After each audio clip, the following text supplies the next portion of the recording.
Today's the first of the Property People podcasts. Yep. We've got Alan Shields, Dennis McNaughton, Amanda Roster, myself, Craig Rossiter, and it's just to talk about property, things that's happened, a bit of advice for people, and just to maybe give a bit of information about what's going on in the market. So I suppose the first thing to ask is, where did we all start with getting into property? Me, I fell into it with pure chance, if I'm going to be honest. Never thought about an estate agent, never wanted to be an estate agent. I used to see estate agents and I thought they were born bastards, and they still are.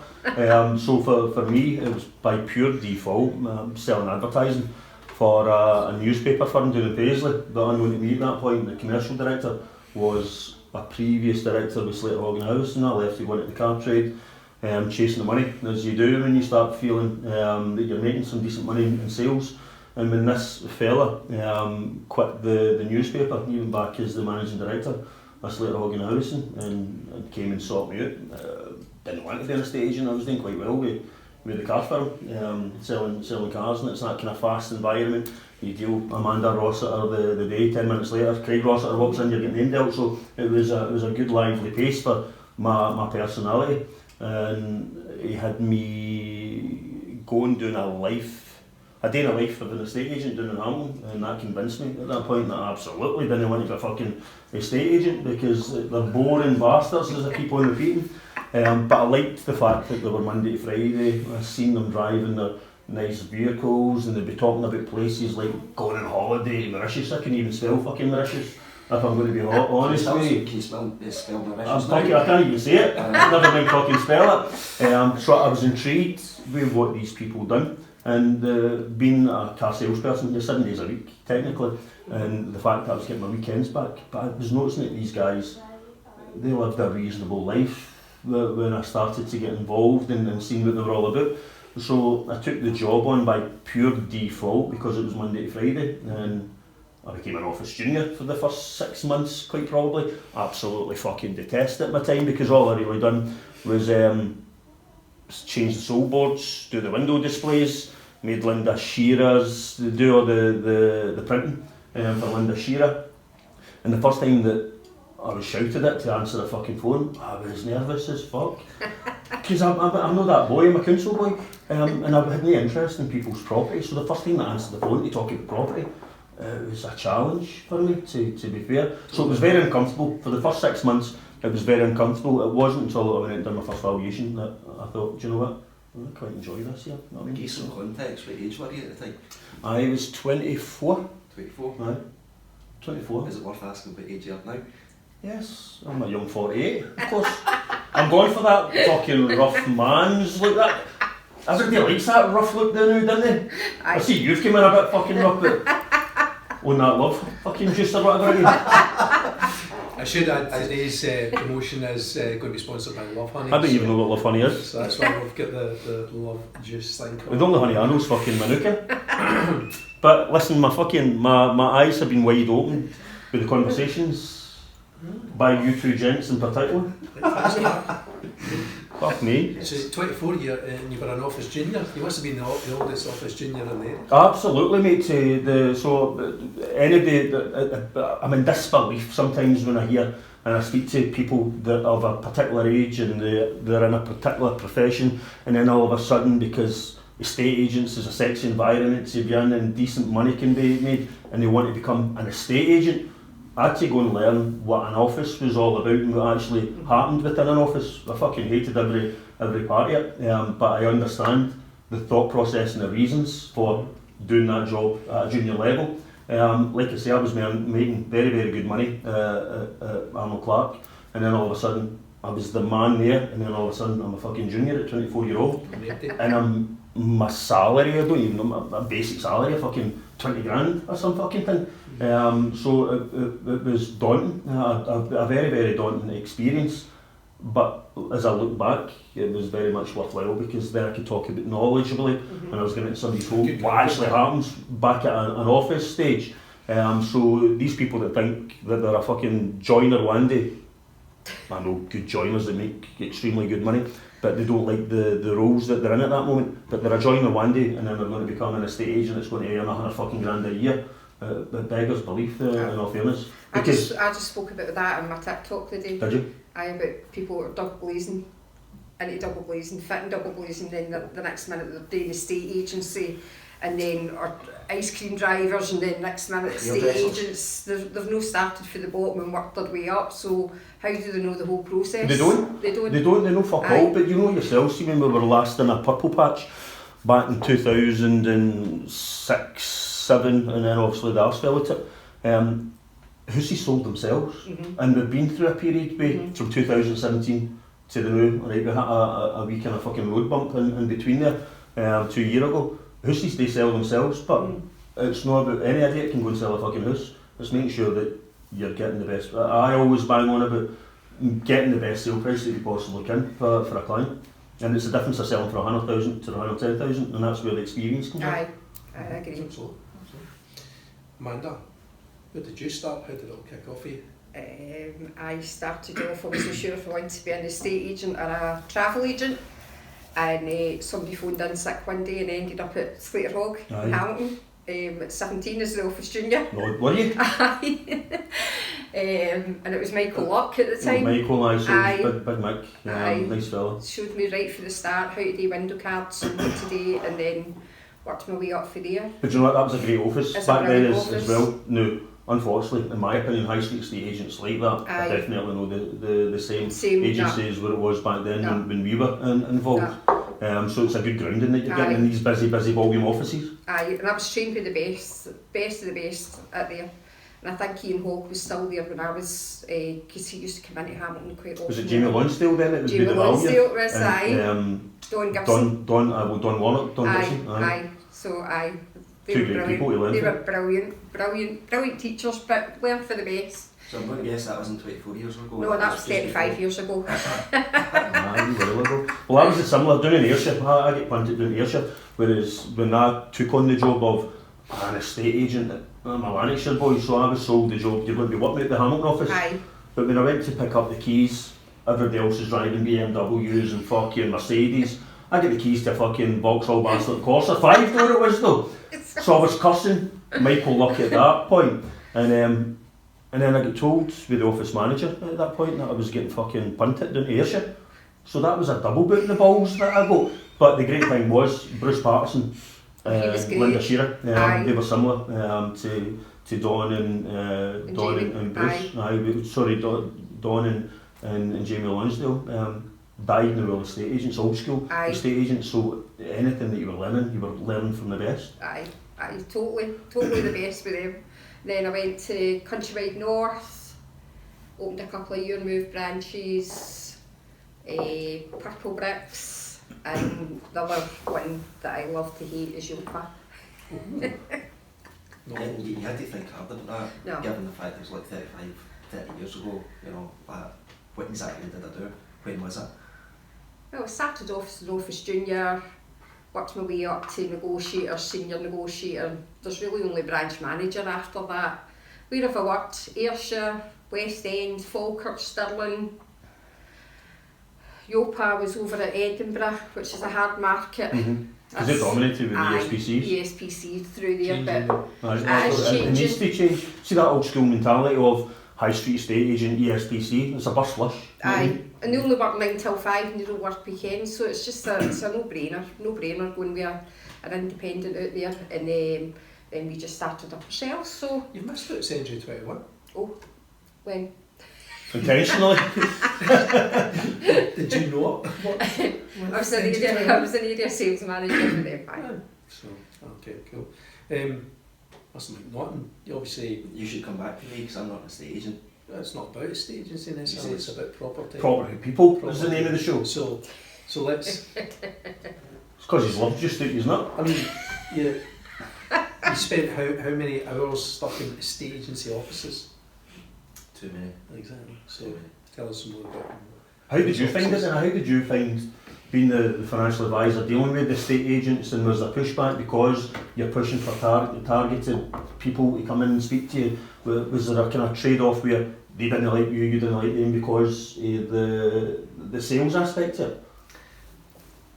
Do you know, I believe that, without sounding bad, the general knowledge of people and finances is fairly low, alright, and the role that I do and the job that I do and how I do it, there's not a great understanding, certainly from estate agents, and hopefully over the time that we've known each other, I've tried to educate you a bit about, you know, money, finances, the role that I do.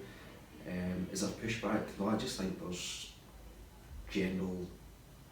a lack of understanding of the role that I do and how I do it and how that ultimately assists you sell property and get clients to buy property as well. I've personally done this now for almost 24 years. I think now I'm about 23 years in the industry, and I started out at the co-op like a lot of people. At the time they had a mobile sales force that they would put you through all your exams. So I went from that Joe blogs, kind of punter on the street, coming to college, having a decent education, to then helping people with their finances within like a year's time scale, you know. So going from college environment, going through my FPCs, going through my mortgage advice certificate, I done that in about 10-11 months, you know. So it was a lot of studying, a lot of understanding about not just helping people, but the environment of financial services and the role of financial services within like Britain and how that operates. And so you said actually that effectively from start to finish to be able to call yourself a broker at a time, much as you said there was studying, was it 11 months? Yes. Is that why there's so many shit brokers out there, because anybody can do it? I don't mean that in a bad way. Well, if you just looked at it that way, yes. No, I suppose that's a bit harsh.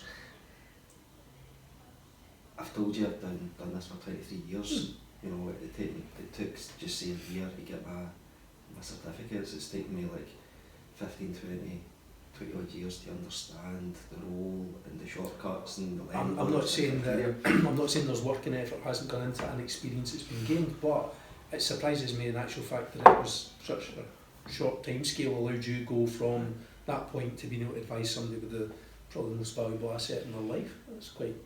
I would say so.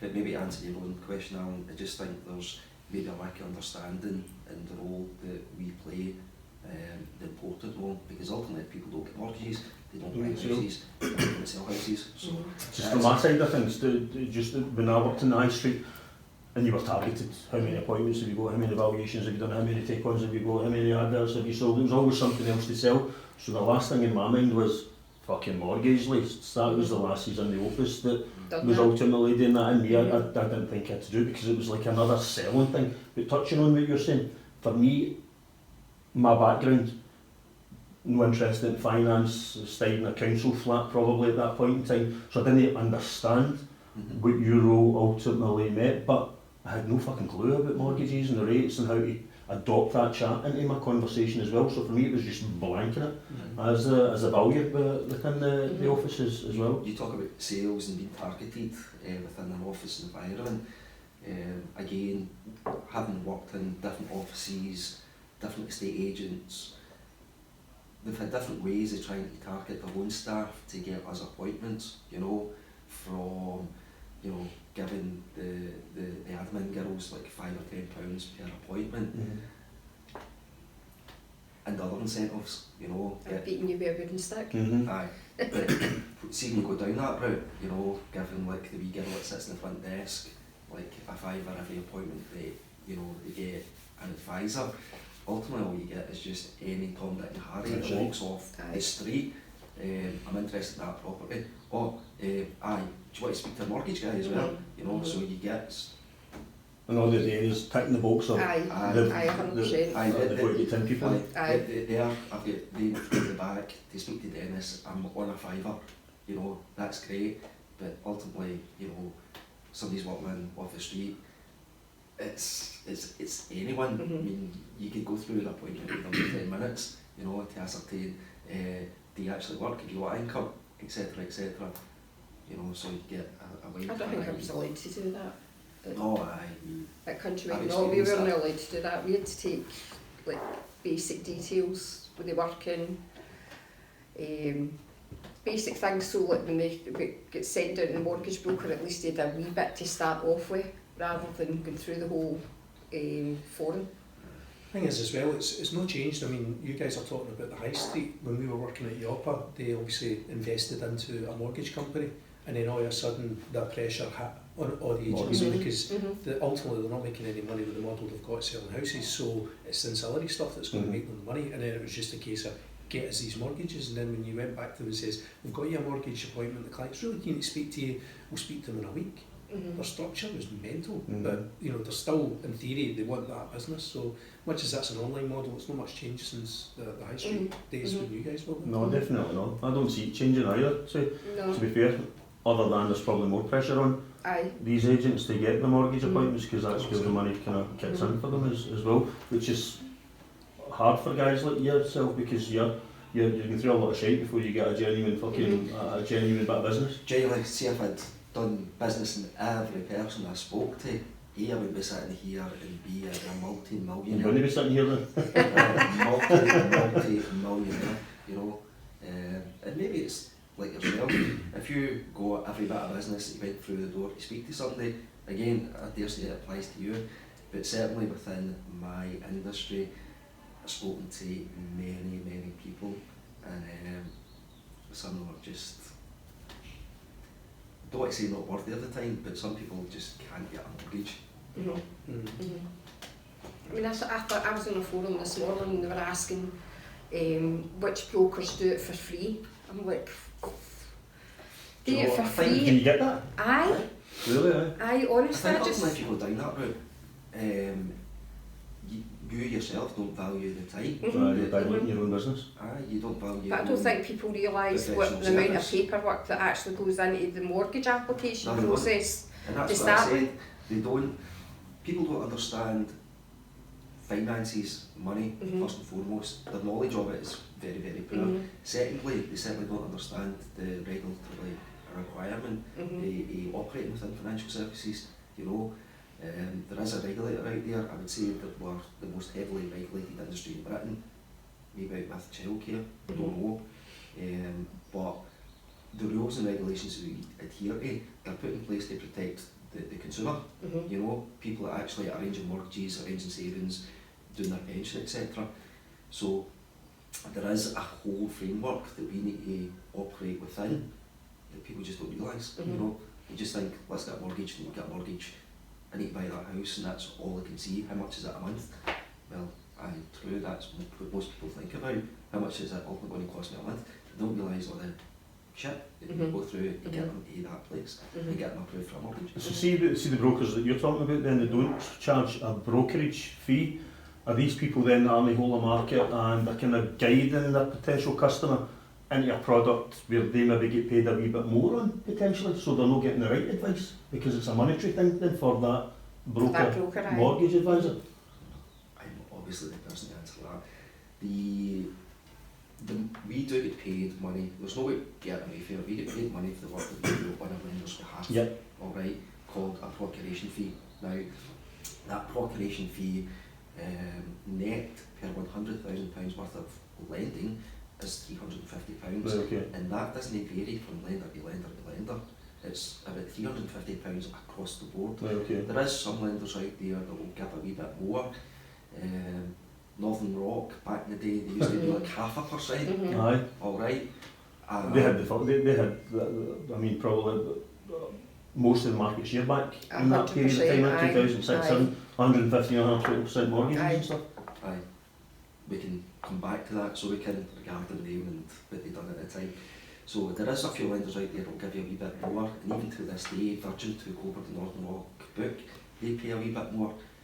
And there'll be subprime lenders or near prime lenders again that will give you like 0.5%, okay? But we're talking about the difference of like £350 to £500 between say Nationwide, Halifax. They're the same. Kind of near prime would be like Kensington and Aldermore. You know, you're only going to these lenders if somebody can get accepted with a prime lender. You know, so they the advisors recommend mortgage companies just because they're getting a wee bit more money. The rules and regulations nowadays say that we can't do that. Would somebody do that? I would think not. No. You know, there's no need to take somebody to, you know, even if I consider somebody like Leeds and Coventry again, who perhaps people haven't heard of, but from time to time will come out with deals that capture the market. They're the best across a 2-year deal and a 5-year deal. So at times they can be at the top of the best buy tables, you know, but they'll pay a wee bit more. Again, do we go to different lenders for that extra money? No, we don't. And as I said, within the guidelines and the rules, we shouldn't. You know, we should be choosing the cheapest lender for the client based on the lender's criteria and the client's personal circumstances, which again can vary. You know, a lender's criteria regarding like bonus overtime, etc., can vary from lender to lender. You know, but we should be choosing the cheapest lender based on criteria and the client's circumstances. So, aye. So they're buying the business. It's as simple as that. They cut their fee just to buy the business. Because if they're not getting, they're not picking it up elsewhere. Aye. I suppose it's no different from us being an estate agent. You get your fucking bucket shop estate agents that are doing it for 650 quid. How the fuck do they make money? Because you don't see them doing great amount of volume business as well. So, But see if you had to apply that to life, we'd all be driving ladders and shopping at Harley. 100%. Does that, they do that? But everybody's kind of price sensitive these days. They want fucking your flesh and your blood for as little as they possibly can, and that's the reason why they're going to be choosing that particular person. But I think that's just people in general, innit? We're always looking for a deal, but these cheap options aren't necessarily always the best route of actions, is it? Definitely. Another thing as well, which fucking does my head in, see this, I've got an agreement in principle, or I've got a fucking, everybody seems to think, right, I've got an agreement in principle, I can get a mortgage, but they don't necessarily know how much they can borrow, so they're out there viewing absolutely everything and anything. They put an offer in because they've got an agreement in principle, because we need to make sure that they've got this in place, and then they find out that the affordability is no fucking there. So agreement in principles, what does that actually mean? Because I think a lot of people out there think, I've got an agreement in principle, I can get, my lender told me, or my mortgage advisor says, I can borrow 5 times, I can get a house up to 350 grand, so how did I not get that mortgage? What goes on there? Alright, getting a mortgage is a 2-step process.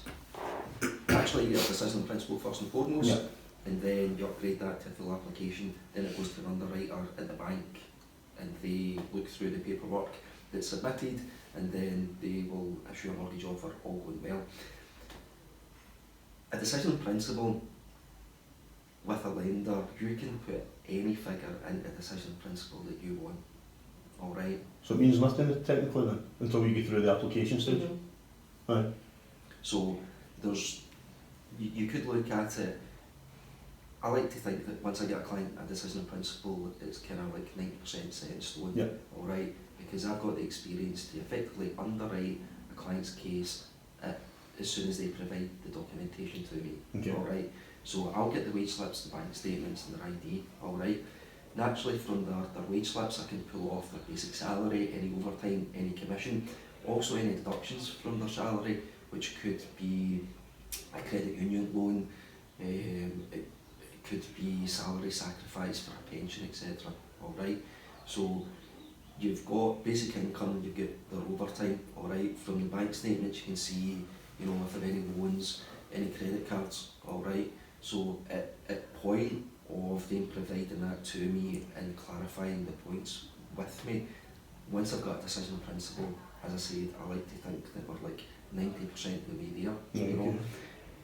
I think this is great information, because a lot of people, it's no commonplace, they don't understand. All they see is, my mortgage advisor's got me an agreement in principle. Means fuck all. Aye, so you're right. Does it mean fuck all? Aye, because I can batter any kind of figure into a decision in principle. See if I don't, you know, underwrite it and have the knowledge and experience, say, looking at your income, your outgoings, and knowing how that applies to the lender that I'm going to choose, then you're going to run into issues when you need to upgrade that to a full application. So see, for example, you put down that a client earns 30 grand a year, alright, and they only actually earn for example, £29,000, then that can affect affordability and overall loan that they can actually get, you know. But likewise, if a broker's lazy and doesn't look at all the paperwork and just takes a client on their word, that's usually when you get issues. So if the client doesn't provide these documents and they say, I'm in 30 grand a year, you might be in 30 grand a year, but you've got £200 coming off your wages for a credit union loan that you forgot to tell me about. It's only once I get these documents in that I can actually see it. Yeah. So that's usually when issues arise, because a broker effectively takes shortcuts, and that's why I like to get all these documentation or all the documents in from a client prior to getting a decision in principle and then before applying for it, because it just stops this shit happening. So it does. But And that takes you back to what you were saying, 2 years. It takes 10 months, 11 months to get through the exams to become a financial advisor, but it takes experience to have a look at somebody's case and go, right, okay, I've got to give you a decision in principle, that's my information that I'm going to give you to packaging and make sure it's the right fucking... And also knowing when they're probably either hiding something. Just for experience, you'll know. Yes, you can see quite clearly from the documents they provide if they are hiding something or there's something untoward. Alright. Usually it'll show up in bank statements, okay. Won't elaborate in any particular case that I've had recently, never will. But yes, because you've got the documents there, you can see their life, you know. You can go and see if they shop at Love Honey. This is going to keep running, this one. But again, it's the experience in knowing, right, there's the documents, there's the issues, even getting around the issues and knowing how to get around the issues that might arise, you know, and how to play the system based on the documentation that you've got can be key as well, you know, because again, you can take shortcuts, alright, and you can prove what you can prove, and a lender can only see the documents that are in front of them. Sometimes you'll know facts that you can choose to share or not share, or present a certain version of the truth to the lender. So it's how you package it, basically? Aye. And that's why I think it's vitally important that going to that crucial stage that you go with somebody with experience that's been in this market for a length of time that can advise you on what needs to be done to get past the application for their mortgage. You're talking about fucking soft closing dates as well. What's a soft closing date?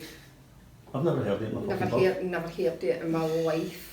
Until 2 My days ago. life, and again, Is this a new thing then that's come up that we've no learned about? Because every day seems to be a fucking school day. Seems to be like self-employed agents that are just making up the rules as they go along into it. I've never heard it before. There's another woman, another ex-colleague of mine with 40 years experience had come on the same forum and said she'd never heard it in her puff. Never heard it. 40 years experience. 40 years experience. She's 5 years older than me. And she's working in the high street, never heard it. Just everybody's just making up as they go along. Again, I'm speaking buzzwords in it, it's all buzzwords and jargon. And see, the people don't know it. No, they don't know what it is. No, 100%, but they want to hear straight, in my opinion, straight language. No bullshit. No bullshit, that they know basically what you're explaining to them, rather than canting with fucking soft closing dates and whatever else. I just told the client to go to the women's door, the vendor's door. Just shut the door? Just shut the door and tell her exactly what's going on. Because if it was one of my clients, they're more than welcome to go and chat my client's door. What does a soft closing date involve? Soft closing date is when that estate agent goes to either 3 or 4 of the clients that are offering and get their offers, and then apparently go to the client or vendor direct and say this is the offers we've got, instead of just setting a closing date and making it fair for everybody. So what they're potentially doing there, which we don't have in our systems in Scotland, is a reference and a point to offer gazumping and trade off one's offer against another. Really? Yep. Oh, me. And negotiating, well, if you go £500 more than that client, you'll get the house, but you'll tend to find that that estate agent's getting something out of that, you know that anyway. The business at the back end potentially? Back end business. If you're for an extra £500 and you give me the house to sell, then I'll make sure you get this property. And then that's where your ethics come into it. Who you working for, your client, the vendor, or are you're looking for the buyer at the end of the day, and the vendor at the end of the day is my client, who you're wanting that sale to go through as, as smoothly as possible. So whether it's somebody that's got a house to sell or got no house to sell, I would always go with the person that's got no house to sell. That's what we're saying here is, so effectively you're saying there, who are you working for? Are you working for the buyer or the seller? In that case, she's actually working for herself and she doesn't give a shit about it. Exactly. It's all about her. She's not really doing it for the best interest for seller or buyer. No. So No. I firmly believe the high street estate agents, I mean, I'm out to Mr and Mrs Rossiter the day as a high street estate agent, and I'm promising you the world, and I'm going to get you this, I'm going to get you that over and above the home reports price, because we've got a prestigious office space and we've got a well walked past window and all that kind of bollocks, right? So we've sold you the dream of how, and we branch network you through 20 offices throughout Scotland and all that kind of bollocks. So I'm selling you the dream that we're going to be doing our level best to get you the best price that we possibly can. But once I've got you signed up on the books and I've disappeared into data, and it's a daft wee boy and a daft wee lassie back at the office that's handling the sale, you're no longer the fucking client, because they are working in behalf of the buyers to make sure that they can get a deal for the buyers side of things, and it's irrelevant what yous are hoping for. They just want to get a secured sale agreed and move on to the next person, whether they get you a good price or a bad price. They're no interested in fucking what price they get for you. So from a high street point of view, and I'm talking from a first hand point of view, when I worked in the high street as well, it was always the buyers that came along, you worked as hard as you could to convince your clients to accept this fucking offer. I remember when we were going through lean times, when the market started to change, local directors, sales directors, had us going out to fucking clients' houses at 6 o'clock or 7 o'clock at night with a physical offer that showed them. Now, the home report might have been £250,000, but we had an offer there of 220,000. So the way that it was explained to us from the directors of the business, think about it like Who Wants to Be a Millionaire? You're Chris Stout, and you're presenting them with that cheque, and when they see that 220,000 on, it's like giving them a cheque of 220,000. So there's a better opportunity for you closing the deal in front of them when they see that number, opposed to being on the telephone. And some of the skullduggery that goes on, and still goes on in high street estate agency, 100%. fucking boggles my mind. 100%. It's never changed, and it will only change, because see the thing, when we moved into that online thing and the CRMs and transparency is everything that everybody's looking for these days, it's taking the client through that journey where they can see everything that you've got from a back office point of view, so they know then that they're getting the best fucking sale price that they possibly can, opposed to then going onto the phone and through to the client that they're going to offer you £30,000. That's how the market is at this point. You know what I mean? Fucking does my head in. You know where I'm coming from with that, don't you? Well, it's soft closing dates, and what was it? My other client up at that was looking at properties up in Fold House she'd put an offer in for the house, and the estate agent that was dealing with her came back to her and said, "Oh, there's another offer in, but we're trying to negotiate that offer rather than yours." And again, it should have been set to a closing date. If you're acting in your vendor's best interest is to potentially set a closing date. But I think that's part of the problem when you've got young estate agents that think it's an easy game, easy money, and they haven't been trained properly. That's the difference. Do you know what it is? See, jargon like that as well, Amanda. They watch these net fucking flips, selling sunset, programs, and it's probably something that they do in America, this soft, whatever it fucking is.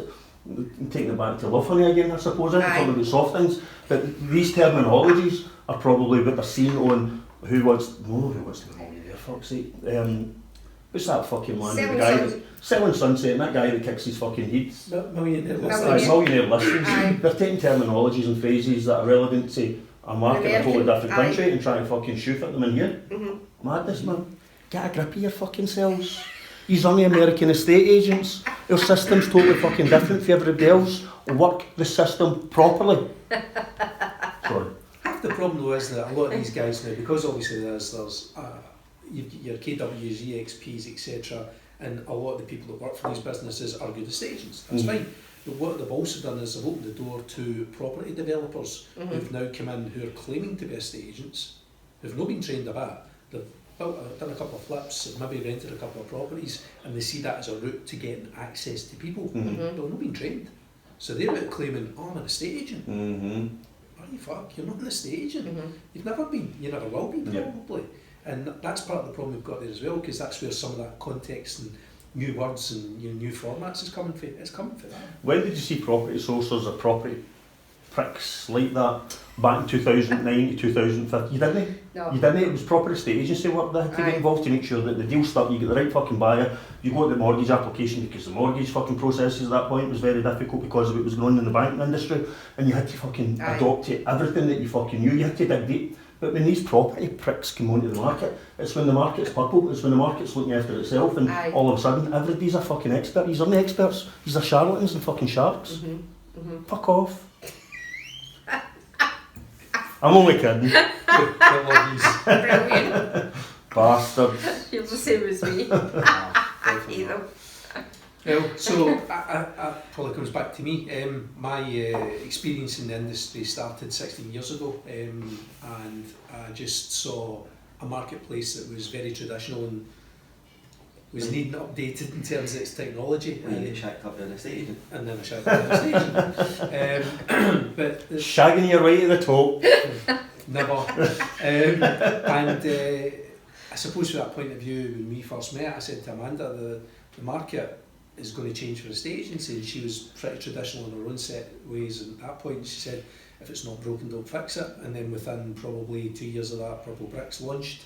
You had Russell Quirk with E-Move.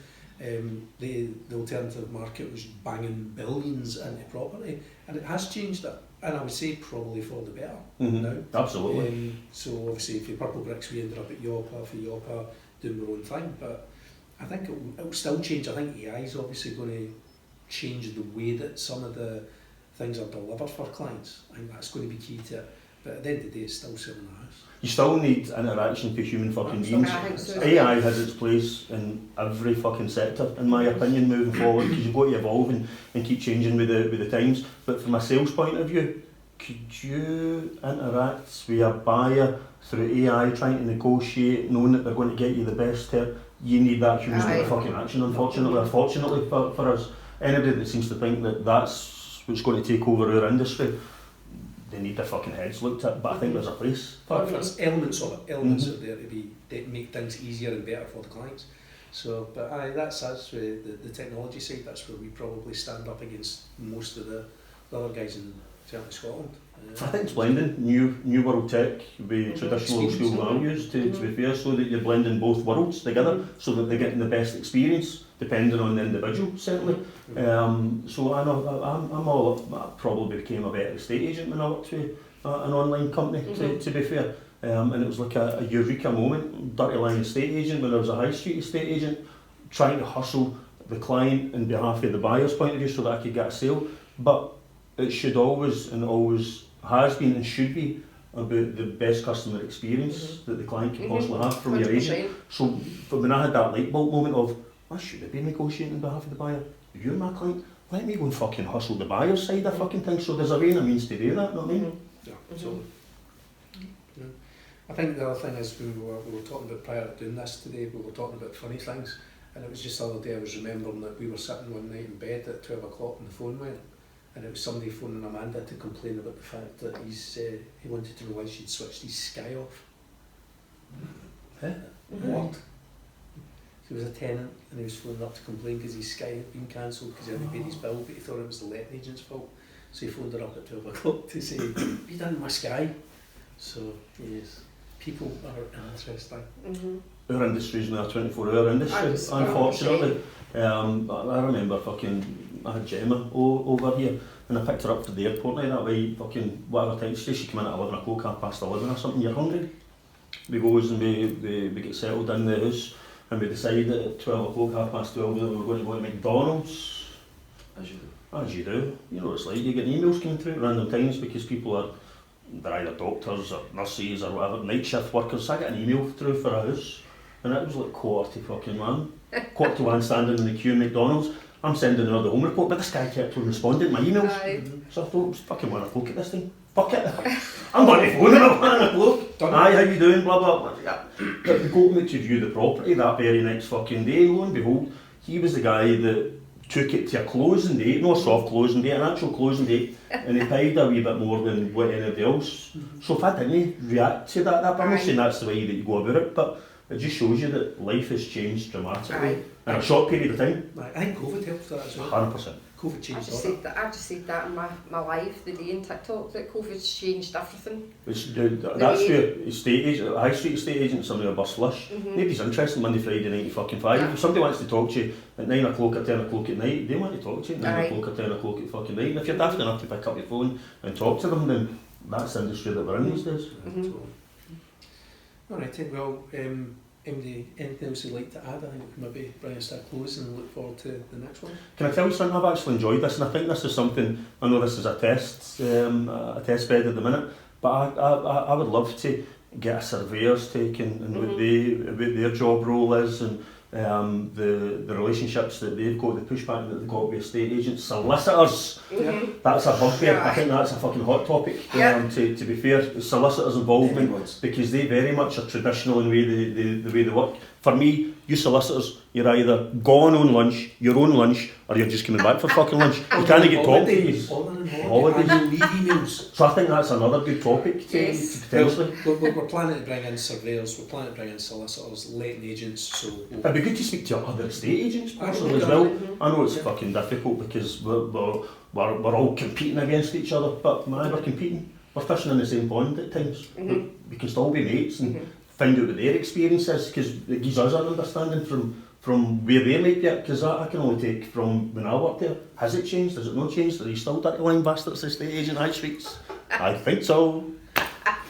And I should add, obviously, we are not actually being sponsored by Love Honey, no matter how many times it was mentioned. I was looking for fucking free products and I know what Love Honey is. Cheers.